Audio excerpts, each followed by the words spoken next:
I'm just fortunate enough to be in a position where I can still kind of maintain right now. But as far as others, people have been evicted, people running up credit cards, getting loans.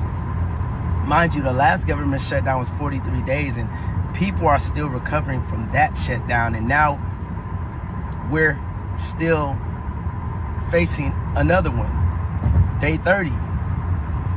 The people that are still recovering from the loans and the credit card payments, now they're forced to try to do more loans. And that's exactly what's happening. When you can't afford things, you have to do what you need to do to survive. Marlo, how important is it for consistent pay to someone who is supposed to be protecting American people? I mean, you expect them to take care of us, but we're not taking care of them. So what are your thoughts on that? And what are maybe some solutions that you have come up in your own mind? It's really despicable, right? It is so despicable to see the government just decide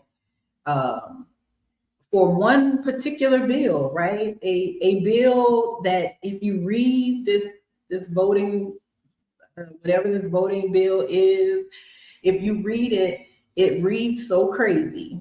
If you talk to lawmakers, the lawmakers that I've talked about or spoken with about this, I'm like, well, why did we need the real ID? That was supposed to be certified, right? You send everybody through these loopholes. Now you're saying, oh no, but you can't vote with the real ID because anybody can get a real ID. Like, stop playing in people's faces. A birth certificate, you can't vote with a birth certificate because it could be anybody. It could be a forgery. Well, then anything could be a forgery. So the fact that we are holding up people's livelihoods and it's affecting other people's livelihoods. If you rent, who you rent from is in a hardship right now because you haven't paid rent. So do they evict you and put a family out on the street, or do they continue to live through a hardship?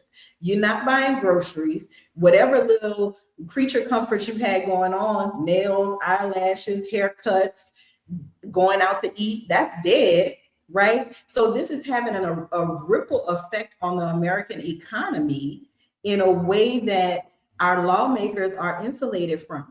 They never have to be bothered by this. I mean, the lowly junior, senior House members and senators, yeah, they feel a little pinch. But the vast majority of the people in Washington, D.C. that are holding up this bill, and I just saw John Cornyn from Texas arguing with another lawmaker, talking about, tell your Dems. I wanted somebody to push his old ass on the ground, because what are you talking about right now?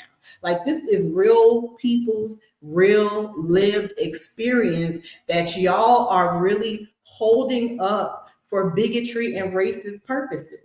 That is all that this voting bill is, right? This is another way to other people in the voting booth. And so I think that it is despicable. I think that everybody, I also think, and I have been saying this since the beginning of the second administration, that this is them also getting us ready for not having a midterm election. These people are not behaving like people that are going to be out of a job in 7 months. These people are behaving like they know they're about to be there for the long haul till they die. And I think that everybody needs to really be paying attention to this and looking at how they are dealing with one arm of the Department of Homeland Security, just one. They haven't cut off DHS contractors that are out there. They haven't, whoever they have that do covert ops for this department, because all government agencies have some type of undercover agency portion of it. Those people aren't cut off. So why are these particular people cut off? I'm going to say it again. It's so that all of us can be inconvenienced by this. So all of us can be mad about this. So all of us can be bickering and infighting and hating each other more because the people at the top have zero consequences. I hate to say it, but that's where I am. I'm going to be very honest with you right now. Anybody that I know right now who voted for this man, I have disdain for. Simple. You knew what he was before you went in there. You knew about the Epstein files. You knew about what he did the last time.